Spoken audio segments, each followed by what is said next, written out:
Awakening with Sandra, Chitchat and book read. All right, I attune myself to the creative impulses that indwell in me and seek to express in, through, and as me. Today we are going to continue, and I know it's been a while. It's been about 2.5 weeks since I finished the end of chapter 2. We are beginning on chapter 3 of Conversations with God by Neal Donald Walsch. And this is his book on the conversations that he had with God when he was embodying or asking questions that he began to embody when the divine answered his call. And the divine told him that he was going to write four books. All right? He was only asking the divine to answer a question. He had journaled, and instead of going inward in meditation, he went straight to the divine. He said, I'm going to go straight to the top. I want the top to give me the answer. But little did he know, it was the divine moving in, through, and as him, and seeking to answer him. So and as I say, when I read any books by anyone, by any author, it's the divine within me helping me to explain certain things that you may not understand by how the author is explaining it using their own words. Maybe the divine might give me a word that sounds better to you to help you understand what the author is meaning. That's all. It's not me changing the book at all. The writer wrote it as is, as they perceived how the divine was channeling through them or speaking to them, right? If a word changes, it's only because the person that's going to be listening to this, whether it's in the live or whether it's in a replay, needs to hear it with a different word or a different phrase. But it doesn't mean when you go out and get his book to read his book, you're going to see my words there. It doesn't mean you can go to his page and see a collaboration there. This is a books that I buy myself, and that the divine says, okay, let's read this today, right? And channel through me. It doesn't mean it's right or wrong. It means that you take what resonates for your highest and greatest good, and leave the rest. If you like chapter 1, but you don't like all the rest of the chapters, or you only like book 1, but you don't like any of his other books that I might read, that is certainly your free will to do, because you are unique. I cannot say it more than enough times. You are a unique expression of the divine, or if you call it Almighty God, or Matrix, or illusion, or the one true creator. Whatever your label is for your highest beingness that you believe in, or you could call it the universe, right? It doesn't change the energy of the universe co-creating for your highest and greatest good with you. You just get to decide. Like and dislike helps you decide where you want to go next. Okay? So here we go. We're doing chapter 3. And that is beginning on page 71. And again, I'll show you the book. Okay? So if you go to Neal Donald Walsch's page, if he has an Instagram, I'm not on there. This is not a collaboration, and I'm not selling his book for him. He's done that already himself, right? All right, so here we go. So at the end of the last 3 sentences at the end of chapter 2, it says, let's see, it says, Is it your motive to write something so that you can make a lot of money? And Neal says, no, that's not why I started this. I began this dialogue on paper because my mind had been plagued with questions for 30 years. questions I've been hungry or starving to have answered. The idea that I would have all of this to make a book came later. From you. And then God says, yes. You don't think that I was going to let you waste all these magnificent and marvelous questions and answers, do you? And then Neal says, I hadn't thought that through at that outset. I just wanted the questions answered, the frustration to end, the search to be over. And then God says, good. So stop questioning your motives so incessantly, and let's get on with it. Now we begin at chapter 3. Neal says, well, I have 100 questions. Oh no, 1,000. Wait, 1,000,000. And the problem is I sometimes don't even know where to begin. And the divine says, just list the questions and just start somewhere. Go ahead right now. Make a list of the questions that occur to you right now. Neal said, okay. Some of them are going to be seem pretty simple, pretty plebeian, right? So if you're just coming in, I'm reading the book, Conversations with God, book 1. Then God says to Neal, stop making judgments against yourself. Just list them. So, hi, Wugs World. I hope all is well. So, Neal says, all right, well, here are the ones that occur to me now. Will my life finally take off? What does it take to get it together and achieve even a modicum of success? Can the struggles ever end? Then he says, number 2, when will I learn enough about relationships to be able to have them go smoothly? Under number 2, there's another question. Is there any way to be happy in relationships? And then he says, in the last question in number 2 is, must we always be constantly challenging? Number 3 is, why can't I ever seem to attract enough money in my life? And then next he says, am I destined to be scrimping and scrapping for the rest of my life? And then the last question in number 3 is, what is blocking me from realizing my full potential in this regard? Number 4 says, why can't I do what I really want to do in my life and still make a living? Number 5 is, how can I solve some of the health problems I face? I've been the victim of enough chronic problems to last a lifetime. And then the next question is, why am I having them all now? Then the 6th, he's got a lot of questions. So he went off on his role, like God said. And and he says, what is the karmic lesson I'm supposed to be learning here? What am I trying to master? 7th question is there a such thing as a reincarnation? How many past lives have I had? What was I in them? Is karmic debt a reality? Number 8, and this is how he listed them. Number 8, I sometimes feel very psychic. Is there such a thing as being psychic? Am I that? Are people who claim to be psychic trafficking the devil? Next question is it okay to take money for doing good? If I choose to do healing work in the world, or choose to do healing work in the world, and then he has a hyphen, God's work, hyphen, can I do that and become financially abundant? 2. Or are the 2 mutually exclusive? The next question, he says, okay, this is about sex.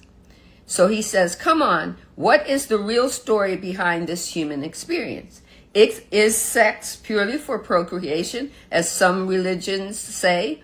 Is true holiness and enlightenment achieved through denial or transmutation of the sexual energy? Is it okay to have sex without love? Is it just the physical sensation of it okay enough for a reason? These are really good questions, right? Then the next, number 11, he asked God, why did you make sex so good, so spectacular, so powerful at a human experience if all we are to do is stay away from it as much as we can? What gives? Hey, what gives? Why did you do that? Right? And then he says, for that matter, why are all the fun things either immoral, illegal, or fattening? Right? He's just asking the questions. The 12th question he shot off to God was, is there life on other planets? Have we been visited by it? Are we being observed? Then the next is, have we been, will we see evidence? Will we see evidence? Irrevocable. I love this. Irrevocable. I have to take my time with this. Indisputable of extraterrestrial life in our lifetime. Does each form of life have its own God? Are you the God of it all? Okay. Number 13. Will utopia ever come to this planet Earth? Will God ever show himself to Earth people? As promised, is there such a thing as a second coming? Then he asked, will there ever be an end to war or an apocalypse or prophesied as prophesied in the Bible? Is there one true religion? If so, which one is it? So then he says, these are just a few of my questions. As I've said, I have hundreds. Some of these questions embarrass me. They seem so sophomoric. But answer them, please, one at a time, and let's talk about them. Right? So I just kind of love this. Okay. So now, God says, good. Now we're getting to it. Don't apologize for these questions. These are the questions men and women have been asking for hundreds and hundreds of years. If the questions were so silly, they wouldn't be asked over and over again by each succeeding generation. So let's get to the question 1. And then God says, I have established, and this is a conversation between Neal Donald Walsch. He chose to write this. This is the conversation in his perception shared with you. Take what resonates and leave what doesn't. Okay? God said to Neal, I have established laws in the universe that make it possible for you to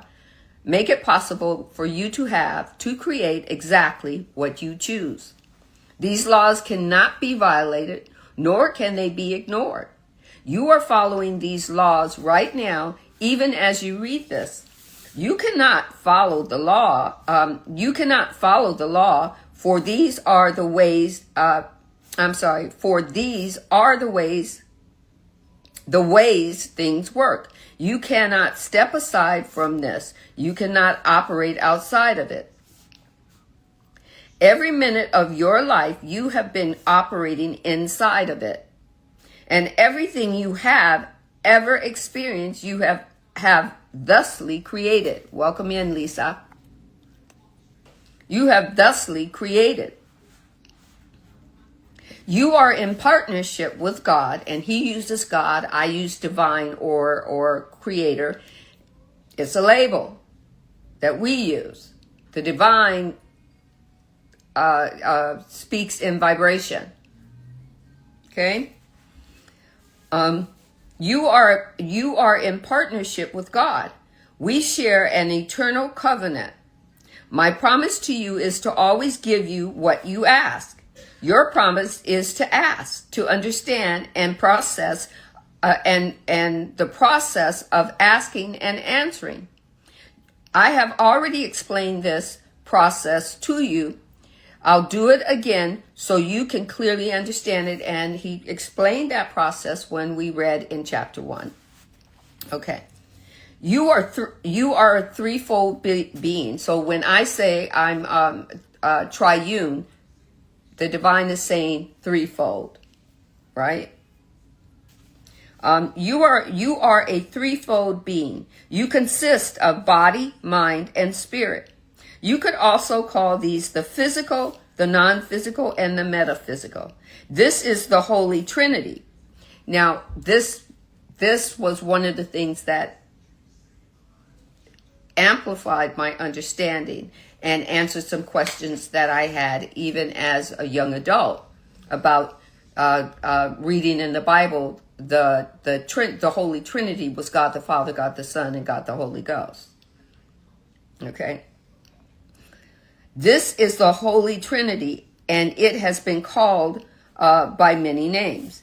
That which you are, I am. I am manifested as 3 in 1. He's giving you some examples. The divine is giving you some examples. Some of your theologians have called it the Father, the Son, and the Holy Spirit, like I was saying. Your psychiatrists have recognized this as the triumvirate, and also called conscious, subconscious, and superconscious. And there's been a couple of therapists that have asked me, well, Sandra, when you say superconscious, I've never heard that before. Okay? So, take what resonates, leave what doesn't. Your philosophers have called it the id, the ego, and the superego. Scientists call it energy, matter, and antimatter. Poets speak of mind, heart, and soul. New Age thinkers refer to body, mind, and spirit. Your time is divided into past, present, and future. This could this not be the same as subconscious, conscious, and superconscious? So the divine says space is likewise divided into 3. Here, there, and the space in between. Oh, I love that. Then the divine goes on to say to Neal, it is defining and describing this space between that becomes difficult and elusive. The moment you begin defining and describing, the space you describe becomes here or there. Yet we know this space between exists. It is what holds here and there in place, just as the eternal now holds before and after in place. These 3 aspects of you are exactly 3 energies. You might call them thought, word, and action. All 3 put together produce a result, which in your language and understanding is called a feeling or experience. Right? Then the divine goes on to say to Neal, your soul, and he puts in parentheses, subconscious, id, spirit, past, etc., is the sum total of every feeling you've ever had. And in parentheses, there's created, close parentheses. Your awareness of some of these is called your memory. When you have a memory, you are said to remember. That is to put back together, to reassemble a part or reassemble parts. When you reassemble all the parts of you, you will have remembered who you really are. Welcome, Allure. And as you come in, conversations with God.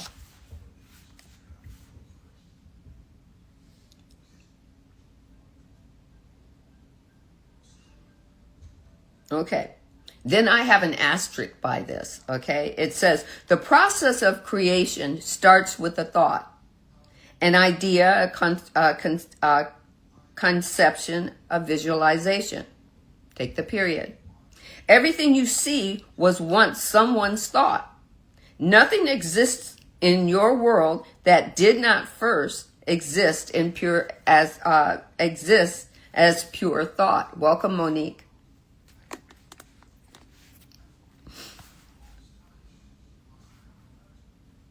Okay. This is true of the universe as well. First thought, or thought, is the first level of creation. Next comes the word. Everything you say in a thought expressed. It is creative and sends forth creative energy into the universe. Words are more dynamic, and in parentheses is written, thus some might say more creative. And then they close the parentheses. Then thought, because words are different, are a different level of vibration from thought. Period. They disrupt, and in parentheses it says change, alter, and affect, close parentheses, the universe with greater impact. And then the divine goes on to say to Neal, words are the second level of creation.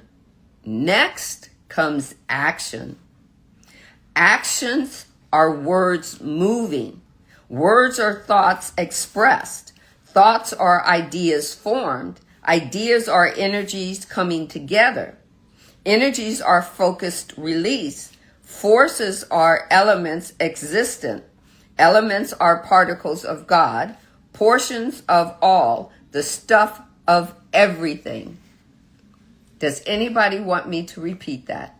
I don't know how many are still listening, but it only tells me there's 2. So if there's 2, do you want me to repeat that?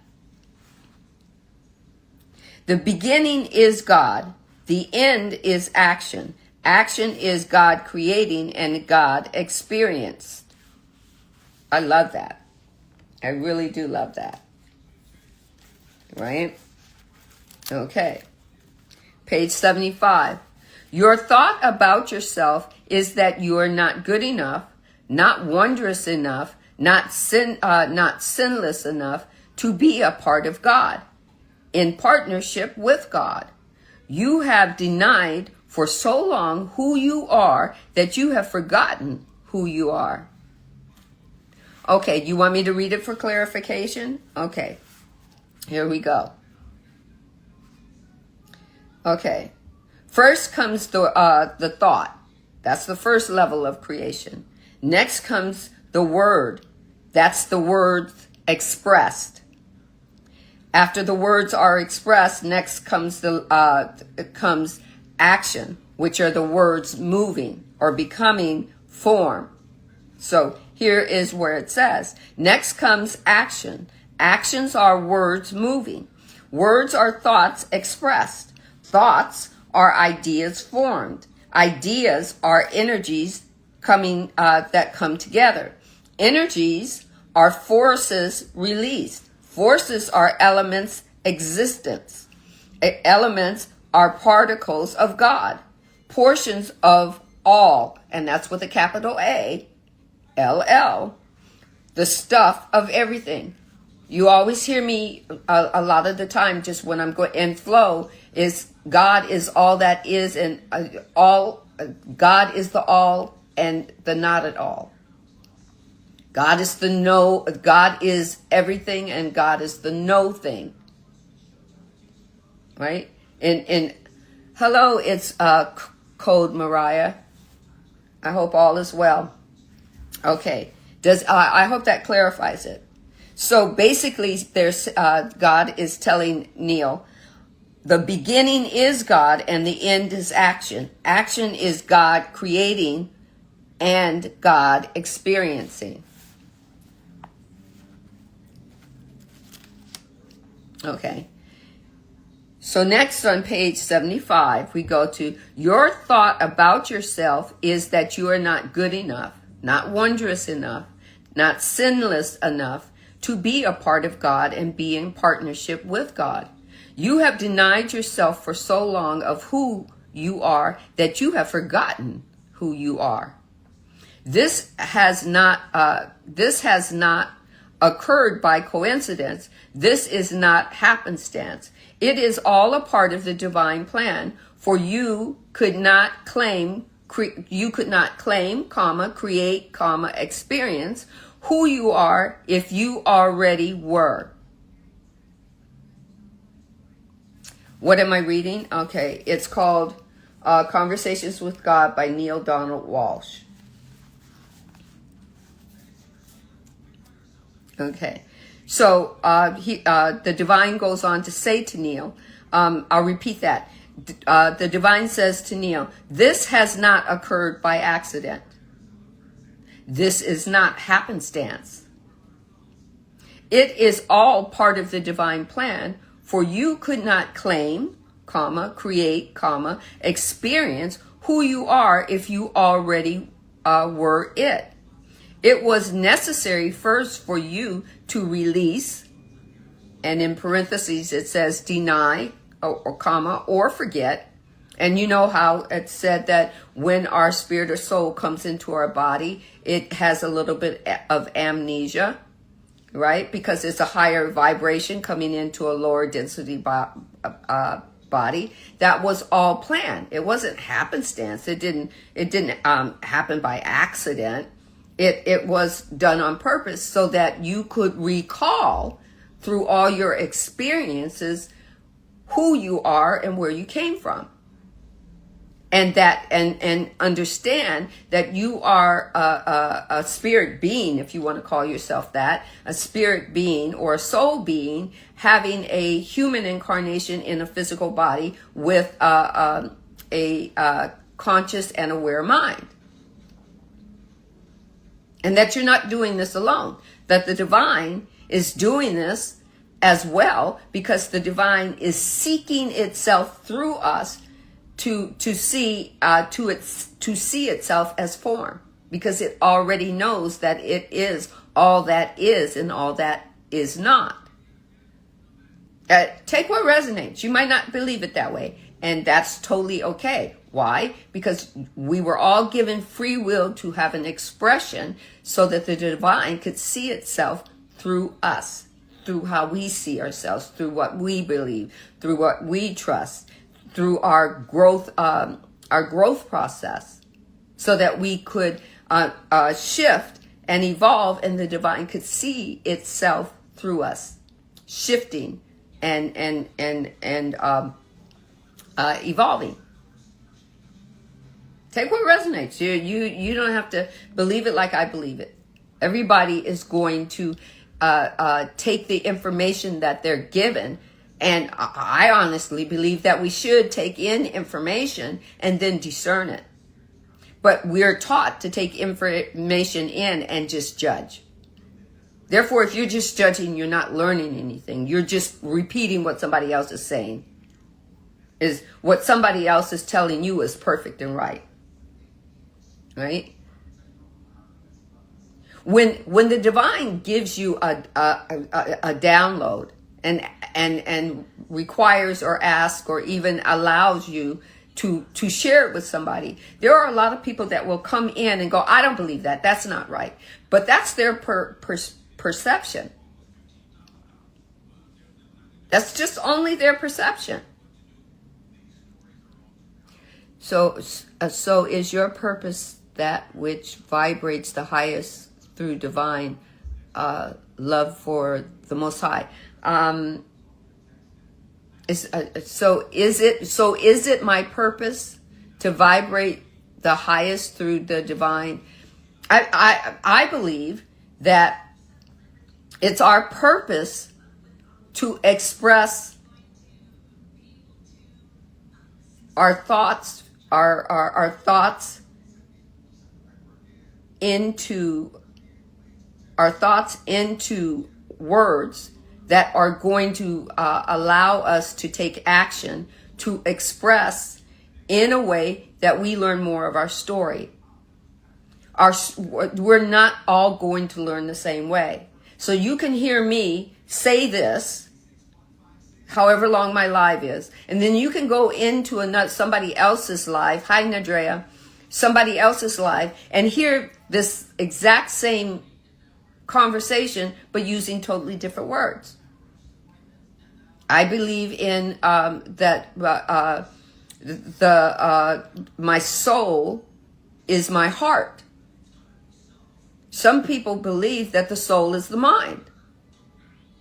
And the divine doesn't care how you believe it or what you label it. It is seeing itself through you. So you take what resonates and you grow you, and the divine is saying, oh, good. I saw myself as Nadrea. I saw myself as Sandee. I saw myself as, I don't know your first name, but it's called Mariah. I saw myself as. And not putting any good or bad to it, or happy or sad. That's happy and sad and good and bad is for us. They're precursors to the next place that our feelings and our emotions are going to take us. The divine, our soul or our spirit is seeing and feeling and understanding through me. Now I can say this I vibrate in. I vibrated it in so much as my belief, it became my truth for me. So somebody could walk up to me and say, well, I don't think that's true. Well, for them, they have vibrated to another vibration that they're going to ask another question from somebody else, because it's not going to be me. But their opinion and perception of what they heard me say might not change my belief and my truth. But I guarantee you my belief and my truth will change. Why? Because we're guaranteed change in this duality. We're not guaranteed that anything was supposed to be perfect. Finally, in this latter part of my next expression of life in my 60s, I'm understanding that we weren't meant to do it in be perfect. Perfect is overrated. Perfection is limiting, because where do you go from perfection? If we're supposed to expand and evolve, then everything for me just is. There's no lack of perfection, and there's no perfection. It just is until I grow and evolve into the next version of me, which may not agree with you. Right? So even in reading this book and hearing all four of his books and the way it's laid out and the way that the divine answers his questions, you might go, nope, that's just make-believe. I don't believe he really ever did that. I don't believe God talked to him. But that's your perception. You weren't there. That's the first thing I had to tell my ego to put it aside. I wasn't there when the divine talked to him. And nobody else was there when I went into meditation and the divine talked to me. So I have been noticing that when the divine gives me something to share, there will always be somebody that will come up and go, no, I don't believe it's that way. I don't believe it works that way. I'm not trying to call you wrong, but I don't believe. Well, see, the thing is that what I shared isn't for your highest and greatest good, then it might not be for you. Just because I'm speaking it doesn't mean that I'm speaking only to you in the room. That the divine is moving through me and sharing information.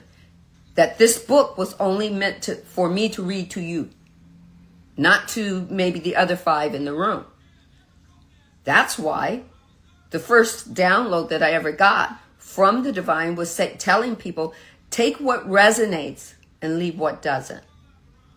You may have somebody read a whole book to you, 50 pages of a book, and only 2 lines in the book resonate with you. Those are the 2 lines that you were supposed to get. Right? Okay. So then, so let's go back. Okay, so it says, so we'll go back to this one. This has not occurred by coincidence. This is not happenstance. It is all part of the divine plan for you. For you could not claim, create, or experience who you are if you already knew who you were. It was necessary first for you to release, that means deny or forget, your connection to me in order to fully experience it by fully creating it, by calling it forth. For your grandest wish, and my grandest wish and desire, was for you to experience yourself as a part of me, experience yourself as the part of me you are. You are therefore in the process of experiencing yourself by creating yourself anew in every single moment, as am I through you. Okay, so life will, in parentheses, take off for you then when you choose for it to. You have not so chosen, so he's talking to Neal, you have not so chosen as yet. You have procrastinated, prolonged, protracted, protested. Now it's time that you promulgate and produce what you have been promised. To do this, you must believe the promise and live it. You must live the promise of God. The promise of God is that you are, and this is how he wrote it, his son, you are his son, period, her offspring, then that it is likeness, his equal. So God is calling himself, him and her.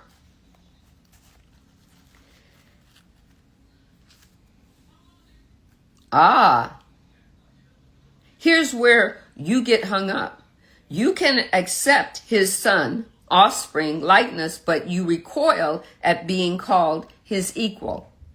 It is too much to accept, too much bigness, too much wonderment, too much responsibility. For if you are God's equal, that means nothing is being done to you. All things are being created by you. That blew my mind when I read that. But it confirmed what I had been saying for me and my highest and greatest good. There can be no mere victims and no mere villains, only outcomes of your thought about a thing.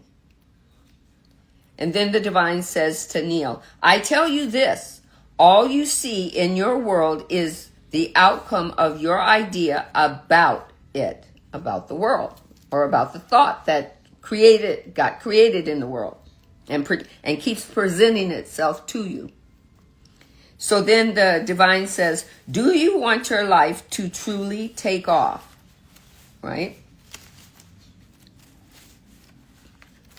And then the divine says to Neal, then change your idea about it, about you.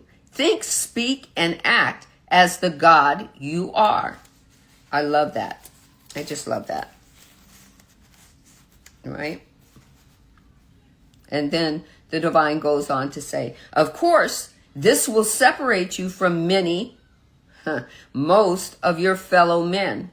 They will call you crazy. They will say you blaspheming.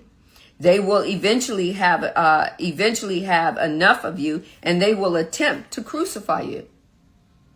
So pretty much we know, a lot of us who know the Bible, that's what was done to Jesus when Jesus came to teach.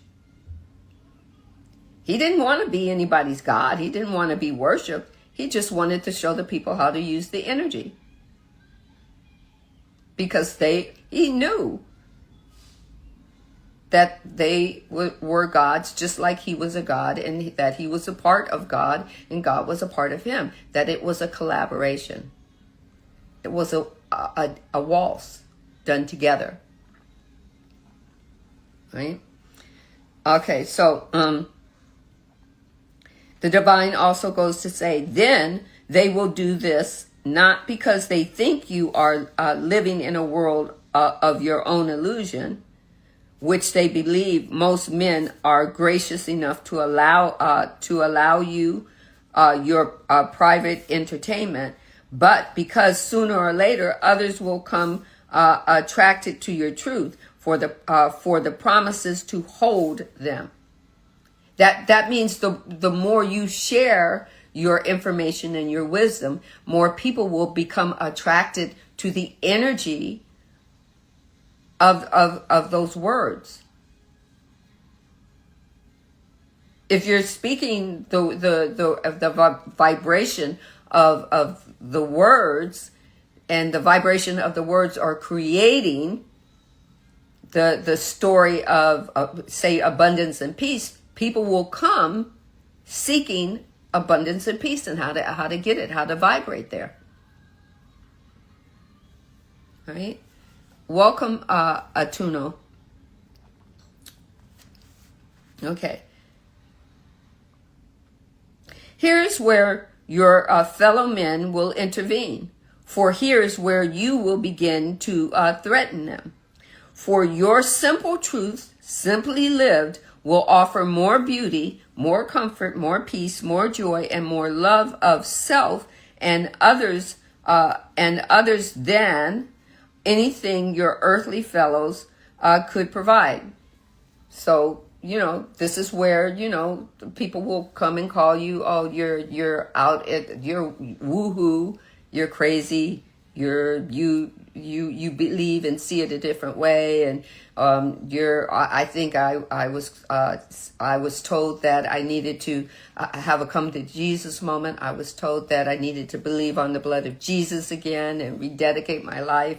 Otherwise, I was going to go to hell. But the thing was, been there, done that. I rededicated my life to Jesus, but I did it in a different manner. The consciousness of Jesus was the consciousness of God, and I began to listen to become attuned to the vibration of the universe and that my words could create.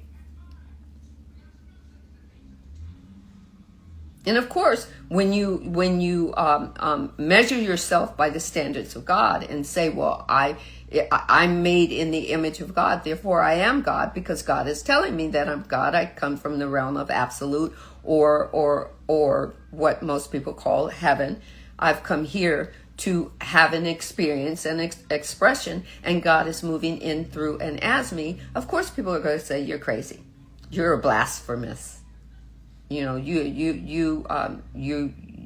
action is blasphemy. But I finally learned and understand that that's their opinion, and they're entitled to their opinion. And the only way that their opinion can hurt me is if I take it in and give action to their vibration. Regardless of if it's, family or close friends or a revered minister or a revered professor or a celebrity. Are you living their life or yours? Right? Okay, so then he says,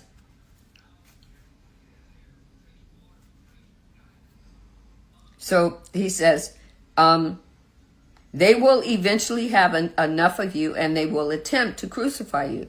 They will do this not because they think you are living in a world of your own illusion, right? But because sooner or later others will become attracted to your truth for the promises it holds for them, because you shared enough information that something got activated in them to ask a question or decide to hold a vibration of a change of heart or mind, or you vibrated and shared enough information to seek something different or new. Take it however you want it. It's all about the relationship you want with not only the divine, but the relationship that you want in your world. Your world. Not the world. Your world. Hi, Starlight. Okay, so we go on. The divine goes on to say, here is where your fellow men will interfere, for here is where you will begin to threaten them. For your simple truth, simply lived, will offer more beauty and more comfort, more peace, more joy, and more love of self than others, other things, than anything your earthly fellows could contrive. Anything that the outside world is trying to say to you is this is what this, giving you a limited version of what you can have and saying that's all that you can have. Give you an example. Oh, you're a black woman. You will always only be a cleaning lady, only be clean houses, only be maybe a teacher. You'll always be a single mom. These kind of things. And they give you the limited version based on how they've seen life prior. And if life was like that prior, it's now like that. You can't change it. Is basically what they're saying. You'll only be this, right? Another example, black men will only be athletes. They can't be affluent money makers and bankers. They can't be an affluent business owner. These kind of things. I shared those examples because those are mainly what I'm seeing in the world as the limited story being told, right? So then it goes on to say, the divine. This is the divine speaking to Neal Donald Walsch. The divine says, and that truth adopted would mean the end of their ways. It would mean the end of hatred and fear and bigotry and war. The end of the condemning and killing that has gone on in the name of God, aka my name, period. The end of might is right. The end of purchased through power. The end of loyalty and homage through fear. The end of the world as they know it, and as you have created it thus far, because you just went along with the quid pro quo of what they said, right? Hold on. I love your necklace, and the Ankh one is fabulous. Thank you very much. Thank you so much. All gifts, I'm going to tell you. All gifts. All I had to do was think about it, and man, it really showed up, right? The earrings, I had this set first, and then eventually I kept saying I want this in amethyst, this shape in amethyst, and I'm going to tell you, it showed up. This was a gift to myself. These two were gifts to myself. And I'm just telling you, that's what manifestation is all about, right? So, okay, so then the divine goes on to say, so be ready, kind soul, for you will be vilified and spat upon called names and deserted, and finally they will accuse you. They will try you and condemn you, all in the name of their own ways. From the moment you accept and adopt your holy cause, the self-realization or the realization of self. When you come to truly understand who you are and where you come from and why you came into this realm of duality, people will start to call you names, tell you you're a woo-woo person. You believe in aliens. You believe in spirits. You believe in ghosts. You believe in numerology. Oh, that's all woo-woo. And do what they do best. If they can't move you, they're going to call you names. They're going to work through your family to disrupt your growth and expansion. Right? But guess what? You get to decide if you want to concede. The keys is the key is your free will. If you get locked into something, your free will is the key to get you out of it. Even if you locked yourself in on, because you did it, not because somebody else did it. Because you decided to put up barriers where you didn't need to put up barriers. And sometimes it's, I need to protect this and I need to protect that. Sometimes it's about, I need to change my mindset, and I need to grow and expand from this. This means that I have to feel it and then surrender it and then create from the memory of, I didn't like that, I prefer this. And every one of us, all well over 8 billion of us, do this. There's not one perfect person that hasn't had to go do a reset. Okay? So then the divine says to Neal, understand, because you are no longer concerned with the acceptance and the approval of the world, you are no longer satisfied with what that has taught you. You are no longer pleased with what it has given you. You want the pain to stop. If the outside world is giving you pain in your body, through being in depression or being hurt by bullies or whatnot, welcome, Allie. Okay. So, and you decide, I don't want this anymore. And you open yourself up to, what must I do to not have this pain anymore? You open yourself up to an answer. The universe is going to answer you.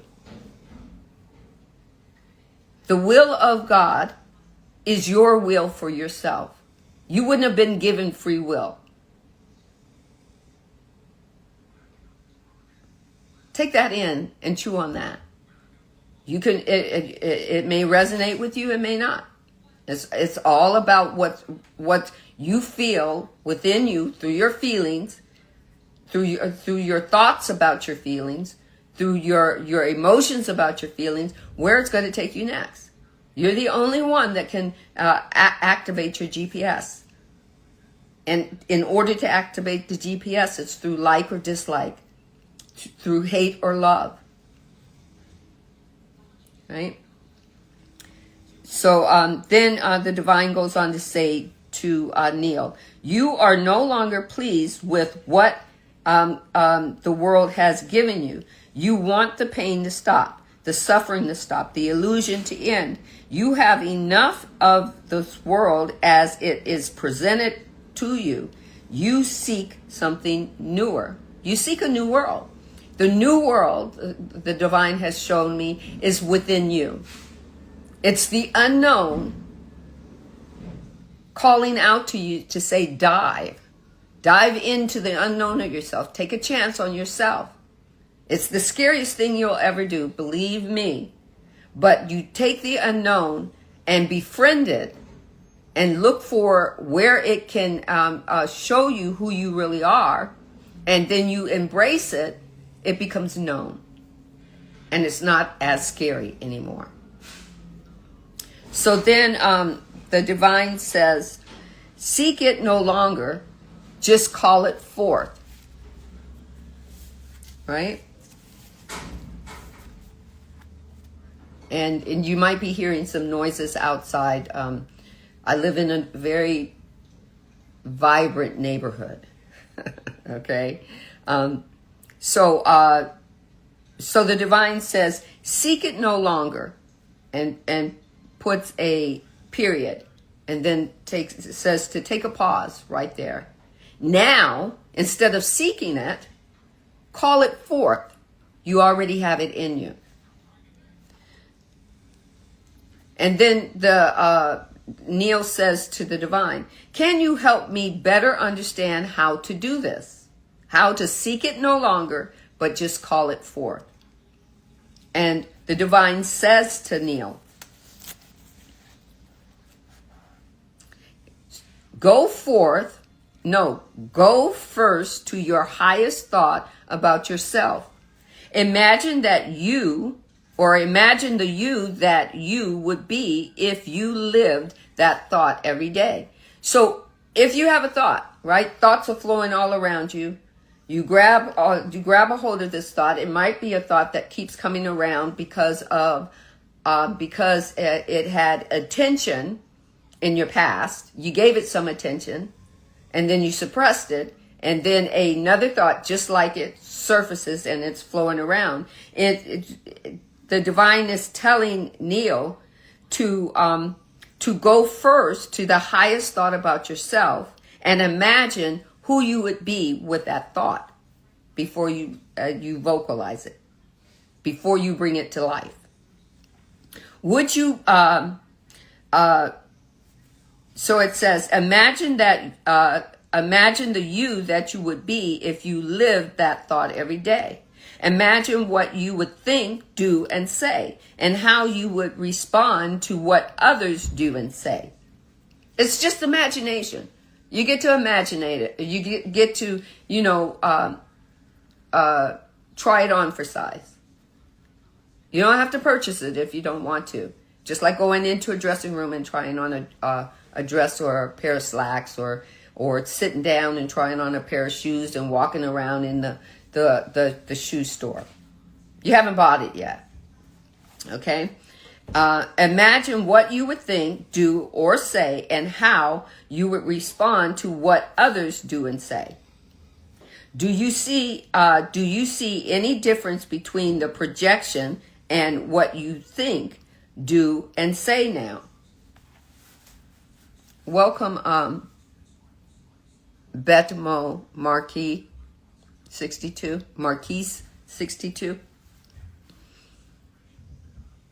So then Neal answers God, yes, I see a great deal of difference. And the God says, good, you should, since we know that right now you are not living your highest version of you. Now having seen the differences between where you are and where you want to be, begin to change. Consciously change your thoughts, your words, and your actions to match your grandest vision. Did you see how they said that? Your grandest vision, not somebody else's, not somebody else that's sitting next to you whispering in your ear, I don't really think you could do that. I never could do that. I don't think you could do that. That's not, that's so hard, and whispering in your ear, they could be saying, you're a simple person. I don't think that's a little bit too much to take on, right? Then the divine says, this will require tremendous mental and physical efforts. It will entail constant, moment-to-moment monitoring of your every thought, word, and deed. But guess what? Who gets to monitor it? You. When you're talking about ego, your ego isn't outside of you. Your ego is monitoring but it's monitoring simply from your past. It's taking in all the information. It's doing the right thing for you. It's taking information from the world, delivering it to you, sitting it down at your desk called you, sitting it before your feelings about yourself and your emotions about yourself, sitting it before you, and then it says, hold on, I'm going to go back into our file, your file that's located in your brain, and I'm going to give you some examples of what we did before with what's being presented to you now. Because it doesn't know, when it was presented before, anything about your feelings about said thing or emotions about said thing. It doesn't know that you didn't like it, or you didn't like the way it felt, and because you didn't like the way it felt, you pushed it down and put some bricks over it. But it doesn't know that when somebody actually talks about what you've buried, that you're getting triggered by it. Triggered. I do the air quotes, triggered. But it doesn't understand that there is action being you're being exposed to vibrational action about what you pushed down, not the person that's actually having a conversation about it. And you think it's, oh, so-and-so triggered me, I need to get rid of them because they're triggering me. No, the trigger is yours. The trigger was mine.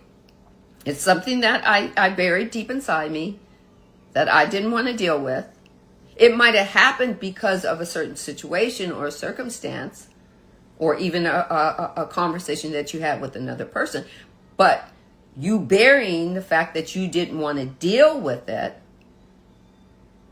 right, isn't somebody else's problem when they come and they want to talk about, oh, so-and-so came and they wanted to talk about this, and this, and that triggered me. They're having that moment, but that triggered me, right? I'm just saying. I had to come to that realization. It doesn't absolve people from shit that they do to you or shit that they say to you. It doesn't absolve them. But the law of cause and effect, otherwise known as spiritually karma, has that all well in play. That's energy that knows exactly how to go to work and do what it states it's going to do. What you put out into the world comes back to you. What you put out into the universe comes back to you. Whether you're thinking it or saying it or having action behind it, the universe knows exactly how to work one-on-one with you. It's very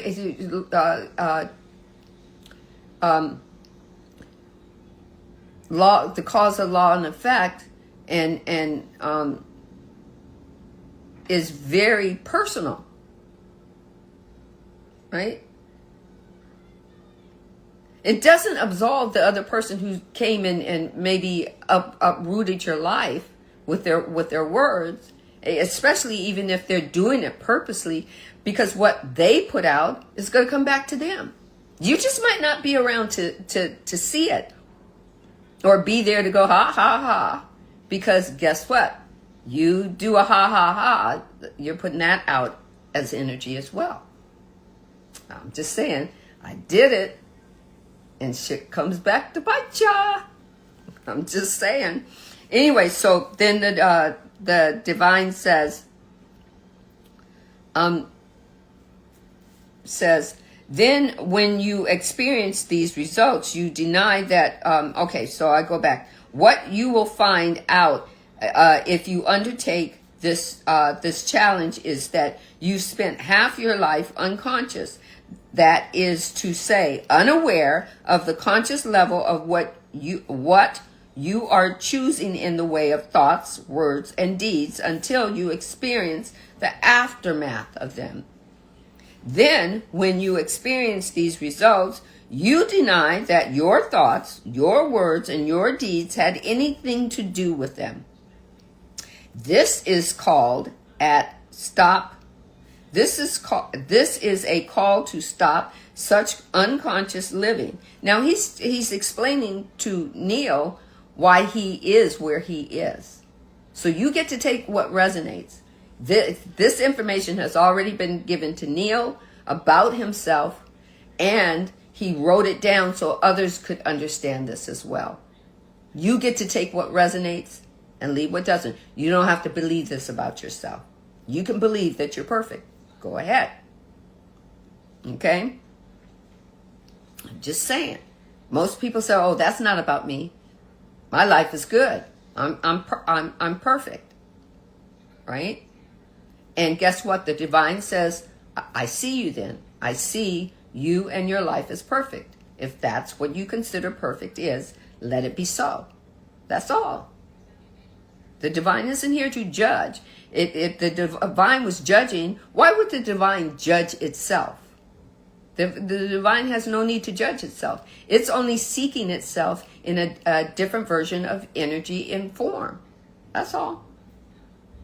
Not to judge it, just to see itself. Okay?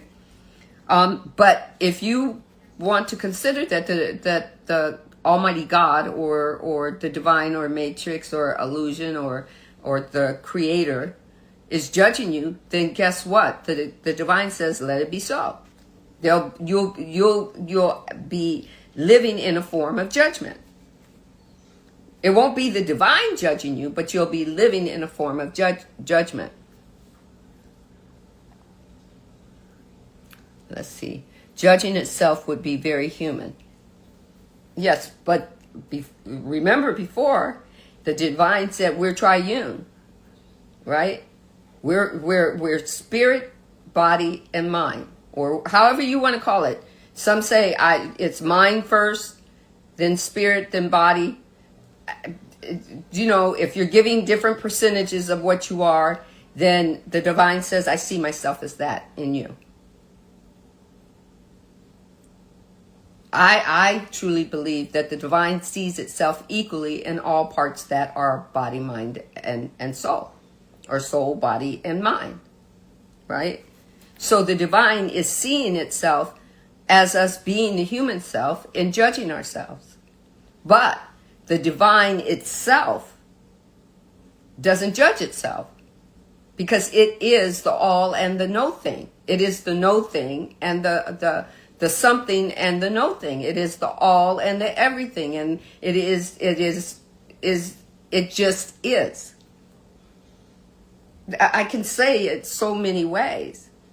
There's so many ways that are going to accommodate a person, and where they open up to their spirituality, or even close off their spirituality. And there is nothing stopping you from being spiritual and being religious, or dealing with religion. You can be who you are. You can be very spiritual and have a one-to-one relationship with God and still be Jewish or Baptist or Methodist or Presbyterian or Mormon or whatever. It's your relationship with God. It's your relationship with the divine. I'm going to say it again. It's your relationship with the divine, with God Almighty, with the one true creator, with the matrix, with the illusion. It's perfectly okay that an individual can have a spiritual relationship with God and not believe and be an atheist to religion, or an agnostic to religion.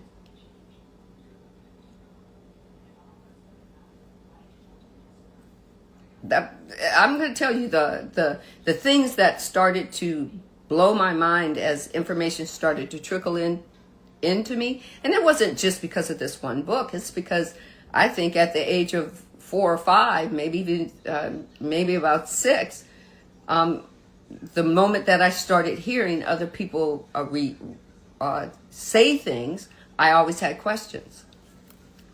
And as far as my mother was concerned, this is not about all the adults in my life, but at least my mother would allow me to ask questions.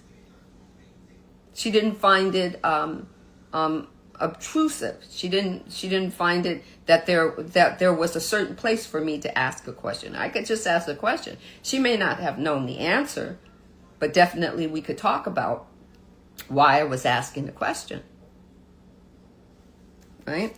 Okay, so and I'm not saying that my mother was perfect. I loved who she was and how she dealt with me. I loved the fact that I truly believe that my mother met me and my siblings where we each were. I think that was really, really vibrationally on point for her, for us. But I cannot speak about my siblings and what their perception of our mother was. Because that was an individual, their unique and individual vibrations that were part of a story. I believe that in my story, where I'm the lead, I'm on the A side of the record or the album. And the B side is their side. And I'm placed in a different, I'm bookmarked in a different part of the story. For however they're supposed to move through their story. Right? So that was for somebody here. Right? I was going to say this is how atheists and religious people exist. The divine meets you where you're at. Exactly. It's not said that, atheists believe in nothing. There is something that they believe in, but they're just saying it's not what you believe in. And maybe they haven't figured it out yet. Or maybe they're just saying, I believe in me. And then the divine is saying, oh, you want to see me as you? And the divine or the almighty God or matrix or illusion is saying, let that be so. Right? It makes it, to me, as soon as I started understanding that, I started understanding, I'm not going to say I'm totally oblivious to people's opinion. Sometimes it activates me. But then I have to, I have to feel it for a minute. And I do. But, and for some minutes I get ready to explode. In the middle of the explosion of whether it's words or actions, all of a sudden I literally have to ask myself that question is, how am I going to feel after I react? Is that who I want to be after I react? If that is my the persona that I want to step into, right? I could sometimes I'm right in the middle of it and I just shut off. I just shut up. Some people might say, "Oh, she just shut off. Oh, she must know I'm right." No, it doesn't mean that the other person is right. It means that I don't like the feeling. I don't like my heart racing. I don't like the fact that how I felt with the words coming out my mouth or the action that I took. That's not where I want to be. I have to figure out where I want to be.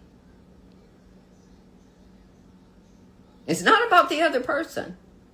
It's about you. Because if you are the main character, it's about you and how you're going to change the flow of your story. And when you change the flow of your story, then even if somebody is having a reactive retort or prolonging their conversation, you can just go, oh, I gotta let them keep going until they say what they say. They evidently need to get this out. And then you turn into an active listener and decide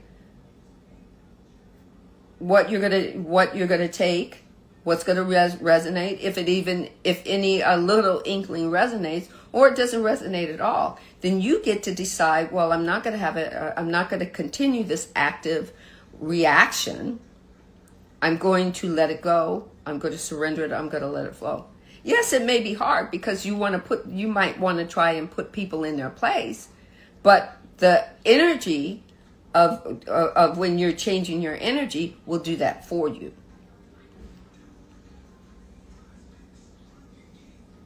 It's about you and your energy and what you're putting out into the universe, and if you're actually aware of what you're putting out, then you know what you're going to get back. But if you're in the midst of putting it out and you want to redirect that to be something different that you can come back, that comes back to you, you can stop it in midstream. Why? Because you're the creator. Okay? So then the divine says, let's see, where did I stop? This is a call to stop such unconscious living. It is a challenge to which your soul has called you from the beginning of time.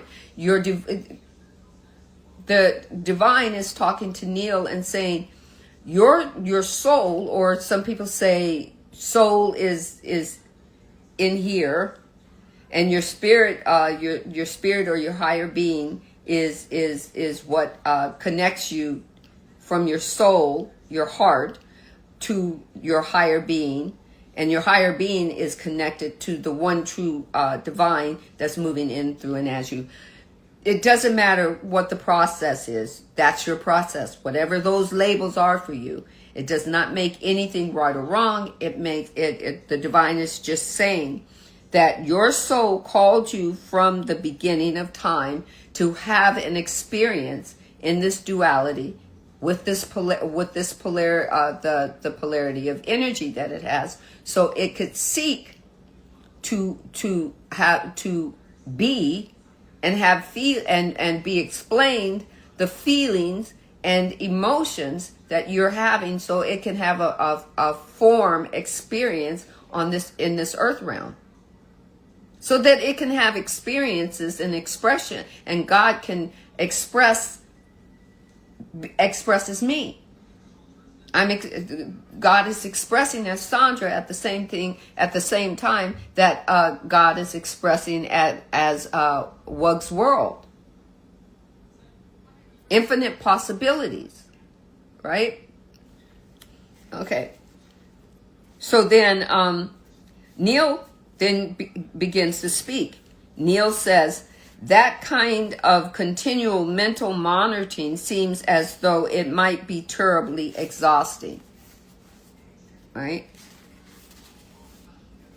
And the divine says, or God or Almighty, whichever one you choose, remember, it could be, until it becomes second nature. In fact, it is your second nature. It is your first nature to be unconditionally loving. It is your second nature to choose to express your first nature, your true nature, consciously. So we're here to recall at some point that we're unconditionally loving. We're unconditionally peace. We're unconditionally joy. We brought it with us from what I call the realm of absolute, what somebody else might call the kingdom of heaven. Welcome, Lexi.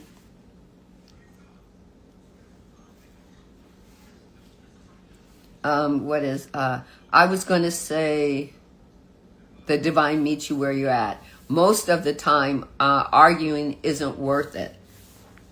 Well, sometimes, yes, arguing isn't worth it. And then I've heard some people say, well, I have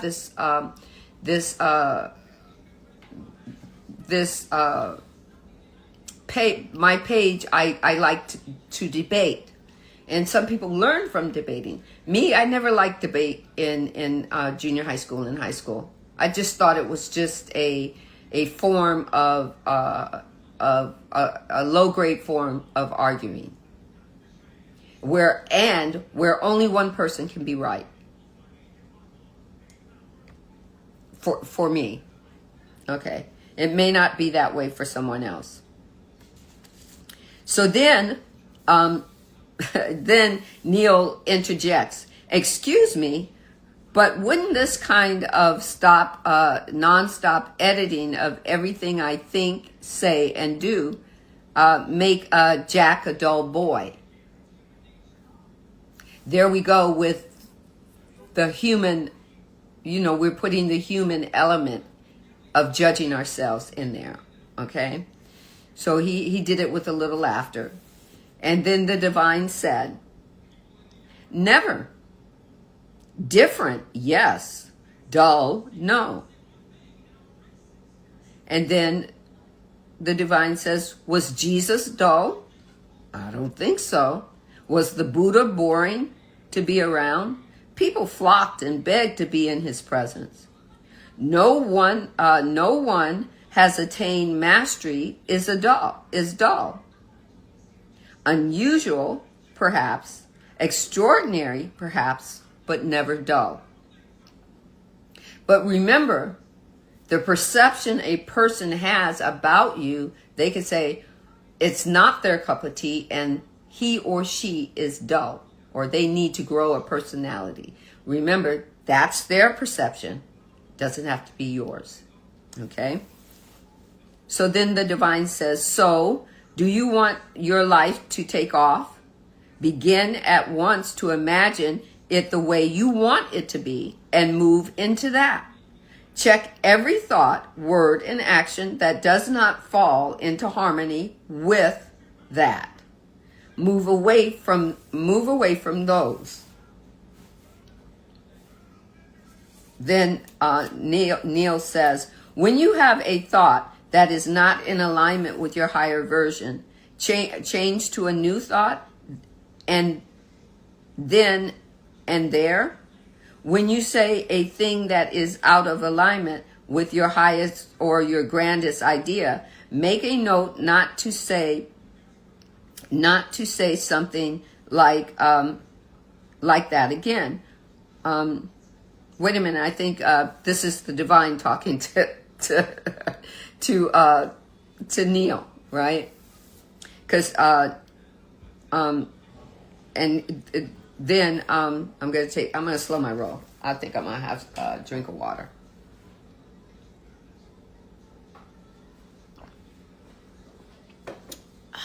Yes.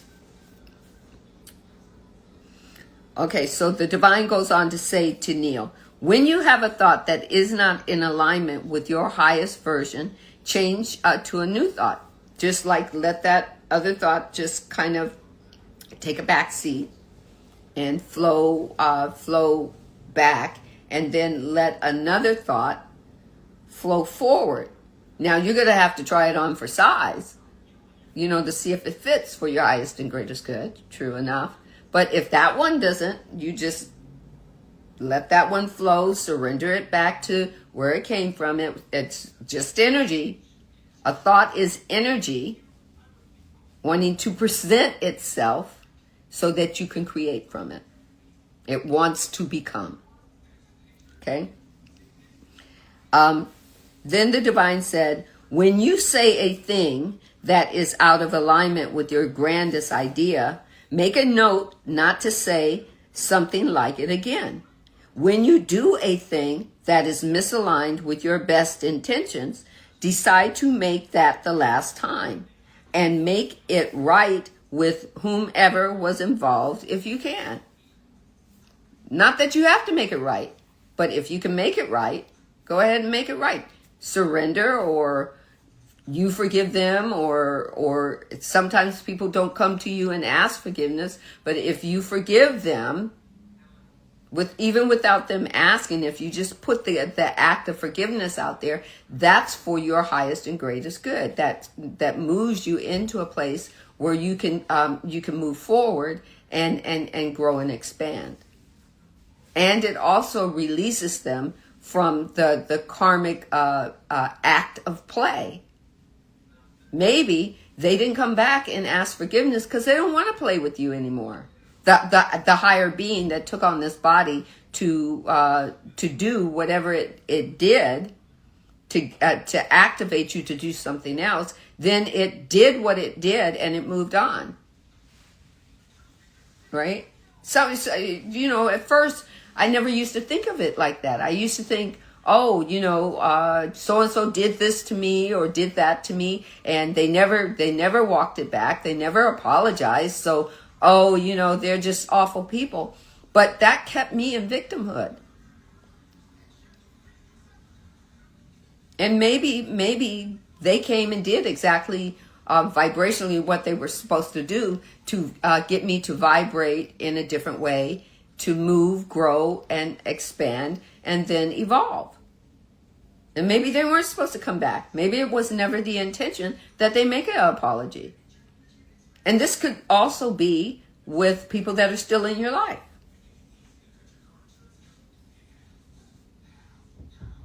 Once you move out of victimhood, you stop waiting for them to make apologies. But it puts you in a thought pattern of noticing what works for your highest and greatest good. If being around a certain person doesn't make you feel comfortable, and that's, it doesn't make you feel like being annoyed or irritated isn't for your highest and greatest good, it doesn't mean that you have to go play with them. If they call to say, oh, you want to go to dinner, and every time you go to dinner, they're going to do something that, they do the same thing every time, then you say, okay, well, then what must I do to have a better response with them? Sometimes it's not allowing them to say something in the conversation that's going to lead there. Sometimes it's just changing the conversation. Right? I'll give you an example. I had a friend in high school, and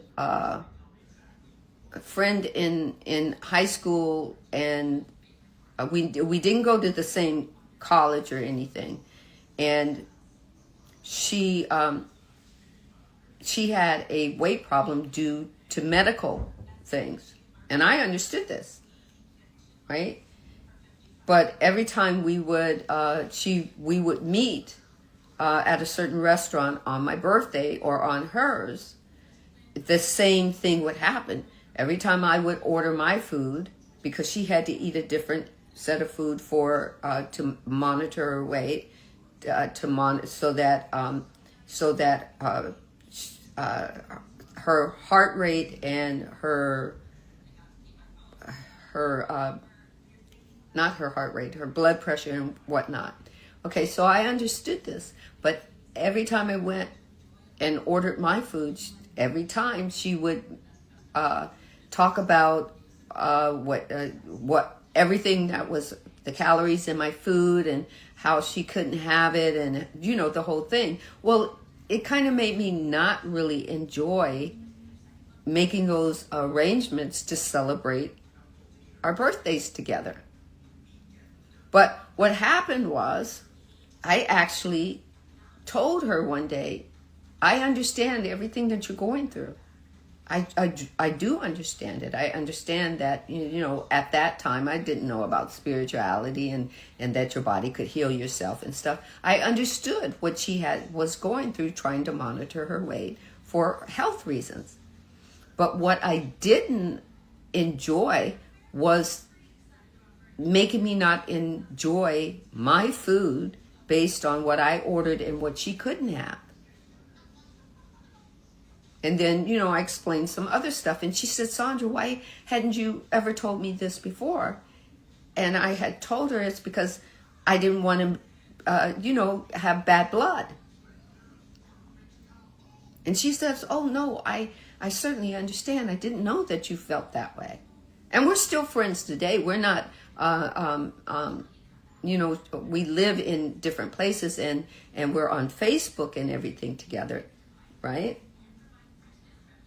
But do you see how sometimes it's not about somebody coming and saying, forgive me for messing up your life or making you feel awkward or something. Sometimes it's either having a conversation and bringing it up, and it might be a difficult conversation, or sometimes it's just saying, I'm just gonna do the Jesus thing. Father, forgive them for what they've done, or forgive them for they know not what they do, and just move on, because it frees you from being a prisoner of feeling bad because of someone else. Hi, Chantel. Anyway, I'm gonna read. Let's see. Okay. So Neal responds to the divine. He says, I've heard this before, and I've always railed against it because it seems so dishonest. I mean, if you're sick as a dog, you're not supposed to admit it. If you're broke as a pauper, you're never supposed to admit it. If you're upset as hell, you're not supposed to show it. If it reminds you of a joke about, he says, it reminds me of the joke about the three people who were sent to hell. One was a Catholic, one was a Jew, and one was a New Ager. He says, the joke said that the devil said to the Catholic sneeringly, well, how are you enjoying the heat? And the Catholic sniffled, I'm offering it up. The devil then asked the Jew, how are you enjoying the heat? And the Jew said, what else could I expect but more hell? Finally, the devil asked the New Ager, heat, with a question mark, and the New Ager asked perspiring, what heat? All right. I am well, thank you. I am, my healing throughout my body is just growing and growing. I love it. I hope you are well. I only have a few minutes at work. Okay, no problem. Right? And the divine said, that's a good joke.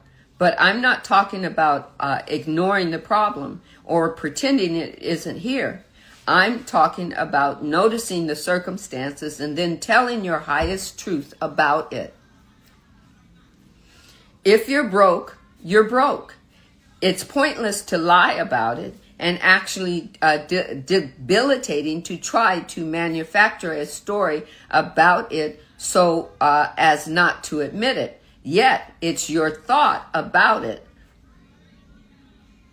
We're all been told broke is bad. Sometimes one day you don't have money, you just don't have money. It's not bad. You can think, or you've been told that if you're broke, that's a bad thing. That's been handed down generations to generation. But how do you think about it, and how can you change that? That thought process is yours to change. Yes, it was a funny an analogy to it. So yet it's your thought about it. Broke is bad. This is I'm sorry. Broke is bad, the divine says. This is horrible. I'm a bad person because good people would work hard and really never try never to go broke, etc. Right? That rules how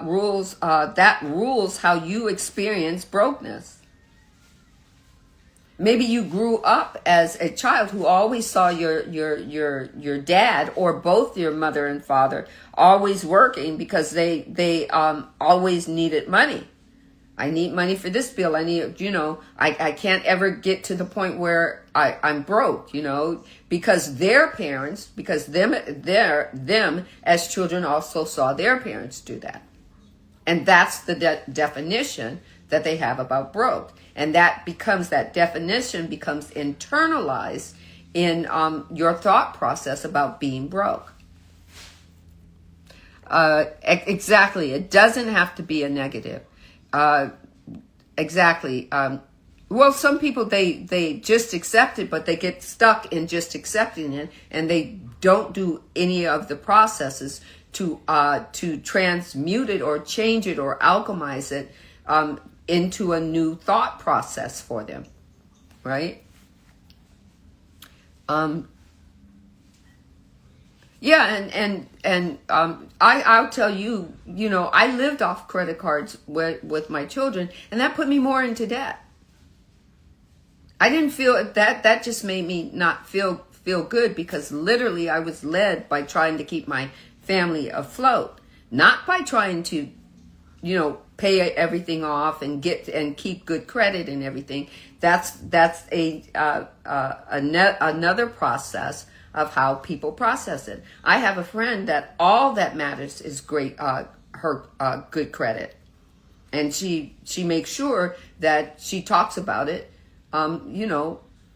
How she got this great APR or got this, and my credit was this. I got the lowest rate on a new car or whatnot, and I'm sitting there going, well,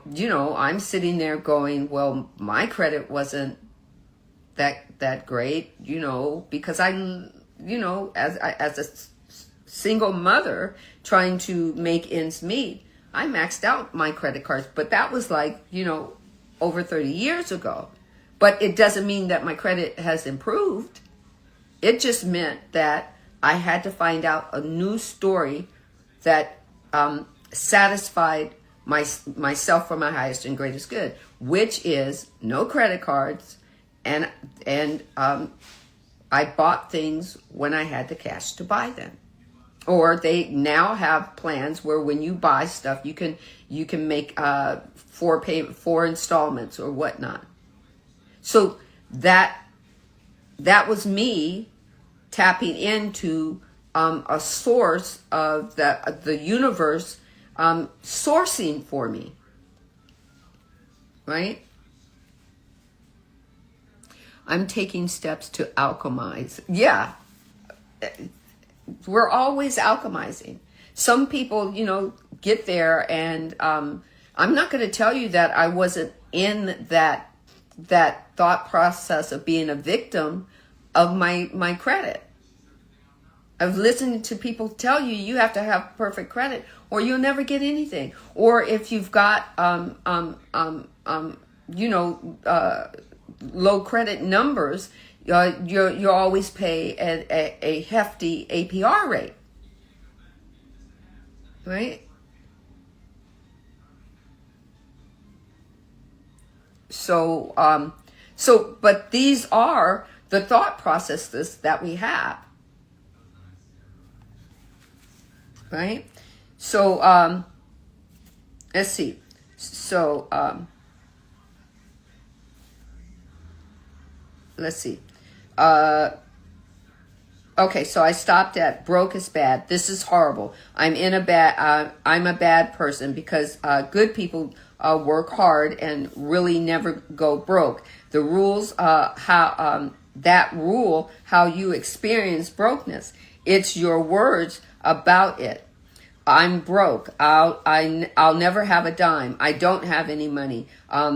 That dictates how long you can stay broke.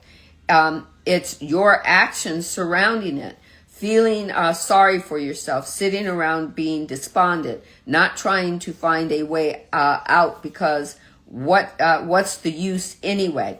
That creates your long-term reality, right?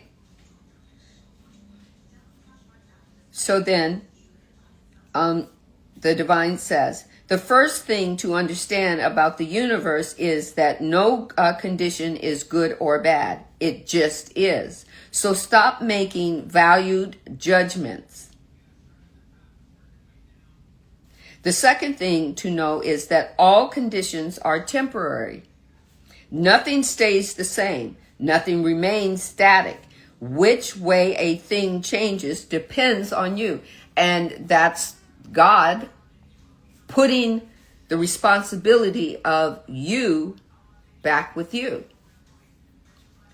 The vibration of the universe is vibrating so that you can have exactly what you're saying. You have to be realizing what you're saying.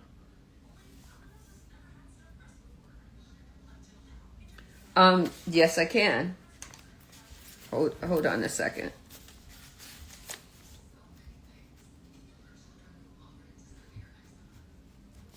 I'm just writing it down because I'll get like really busy and then, going, oh, who was that I was supposed to send it to?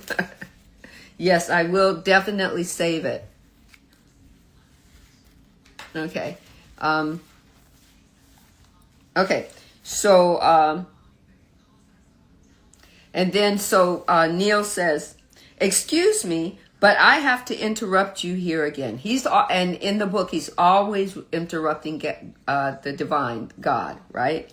He says, what about the person who is sick, but has the faith that will move mountains and thinks, so, says and believes he's going to get better only to die 6 weeks later. How does that square with all of this positive thinking and affirmation stuff?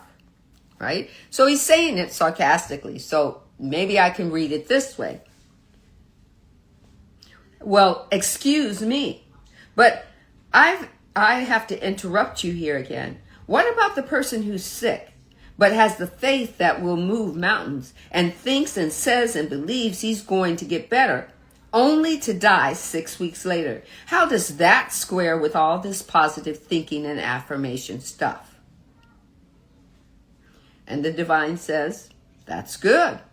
You're asking the tough questions. That's really good. You're not simply taking my word for any of this. There is a place on down the line when you'll have to take my word for this, because eventually you'll find that we can discuss this thing forever. And you and I, until there's nothing left to do but to try it or deny it. But we're not at that place yet. So let's keep the dialogue going. Let's just keep talking.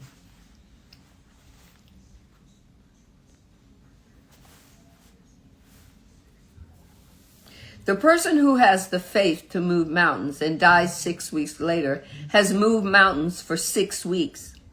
That may have been enough for him or her. He or she may have decided on the last hour of that last day, okay, I've had enough. I'm ready to go on now to another adventure.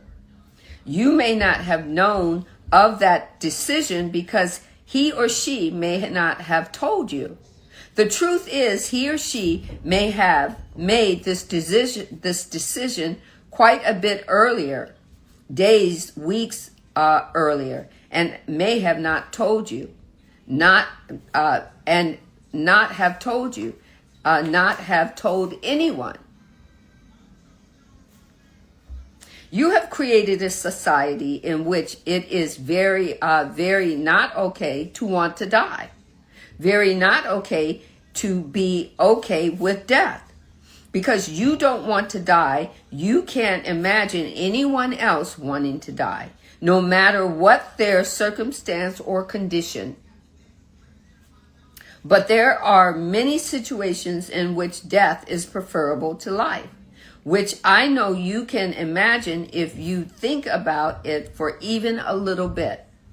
Yet, these truths do not occur to you. They are not the self-evident when you are looking in the face of someone else who is choosing to die. And the dying person knows this. He or she can feel the level of acceptance in the room regarding her or his decision. For those who just came in, I'm reading the Conversations with God by Neal Donald Walsch.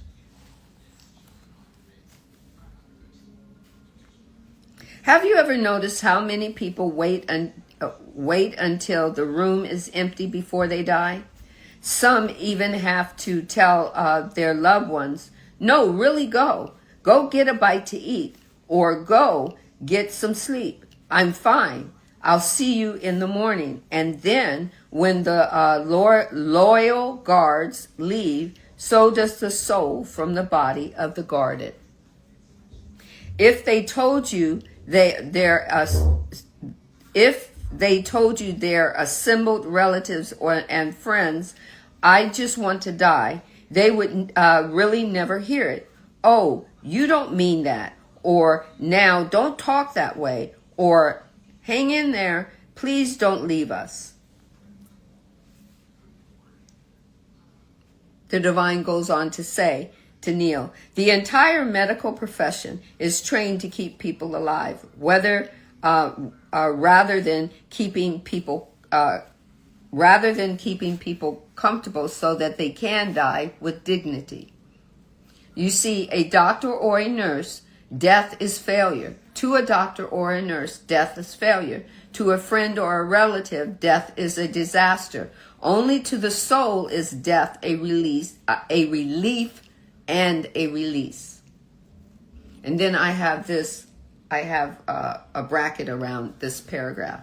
The greatest gift you can give the dying is to let them die in peace, not thinking that they must hang on or continue to suffer or worry about you at this most crucial passage in their life.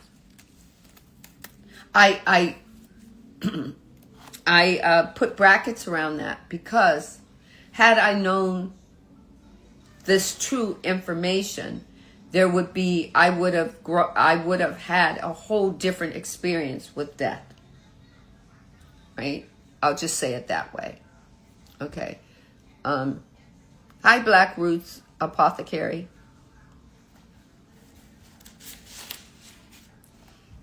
Let me see how long this live has been. So it's been 1 hour and 7 minutes. Okay. 1 hour, 7 minutes, and 2 seconds. So I'm gonna, after I finish this thought on this page, I'm gonna close it. Hold on a second.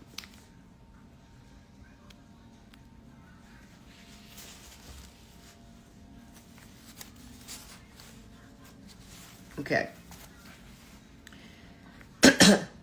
So the divine says, so this is very often what has happened in the case of the man who's saying he's going to live, believes he's going to live, even prays to live, that at the soul level he has changed his mind. It is time now to drop the body, to free the soul for other pursuits. When the soul makes this decision, nothing the body does can change the soul's mind. Nothing the mind thinks can alter it. It is the moment of death that we learn who, in the body, mind, soul triumvirate, is running things. All your life you think you are your body. Some of the time you think you are your mind. It is at this time of your death that you find out who you really are. He's saying just sometimes at your death. Some people don't find out who they really are until this time. Doesn't mean that you can't have an awakening moment. That's not what it's saying if you're already taking yourself there. Okay? Notice that so few do. Now, it happens often that the soul makes a decision that it's time to leave the body. The body and the mind are ever servants of the soul. Hear this, and the process of extrication begins. Yet the mind, or what they call the ego of the mind, doesn't want to accept. After all, this is the end of existence. So it instructs the body to resist. This the body does gladly, since it does not want to die either. The body and the mind receive great encouragement, great praise for this from the outside world, the world of its creation. So the strategy is confirmed. Now, at this point, everything depends on how badly the soul wants to leave.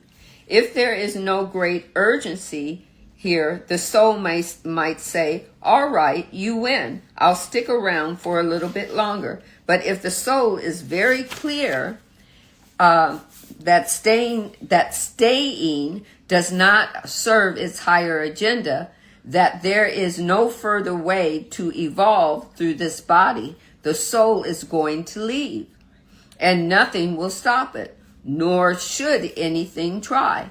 The soul is very clear that its purpose is evolution, that its soul purpose and its soul, I think I left out a word. The soul is very clear that its purpose is evolution, that it is its soul purpose and its soul, I see what it did. That it's its soul, S-O-L-E, purpose, and its soul, S-O-U-L, purpose. It is not concerned with the achievements of the body or the development of the mind. These are all meaningless to the soul. The soul is also clear that there is no great tragedy involved in leaving the body. In many ways, the tragedy is being in the body. So you have to understand the soul sees this whole death thing differently. It, of course, sees the whole life thing differently too. And that is the source of much of the frustration of anxiety one feels in one's life. The frustration and anxiety comes from not listening to one's soul. Okay. So I'm going to stop there on at the middle of page 82. Right? The middle of page 82. Hold on a second. Yes. So I have my little yellow thumb taggy there. So this will be saved. Soul conversation, chit chat, and book read. It will be also put in my my stories, and it will have the page numbers that I read from, and I will also save it into my my feed. So anyway, I thank you very much. I close this reading session and this energy exchange with 10845, 10845. Any of you into numerology, look up the number 10845. 1 plus 8 is 9. 4 plus 5 is 9. 9 plus 9 is 18. And then 1 plus 8 brings you back to 9. That means that you close a vibrational experience, energy experience. You close it in order to start a new experience.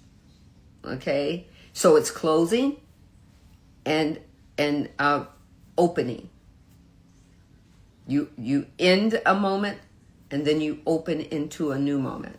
So take what vibrates, also take what resonates, leave what doesn't, and I hope that this reading session has helped you with your understanding, so that you can shift and evolve. Take it however it works for you. If it didn't work for you at all, don't even look at the replay. Just move on to the next person's life that may be able to give you information and wisdom for your highest and greatest good. And I say to you, one love, wholeness and balanced love to everyone. and have a beautiful, wonderful weekend. Matter of fact, create your weekend. You have all those thoughts flowing around you. Try them on for size. See which one fits. Then go create with it. One love. Peace.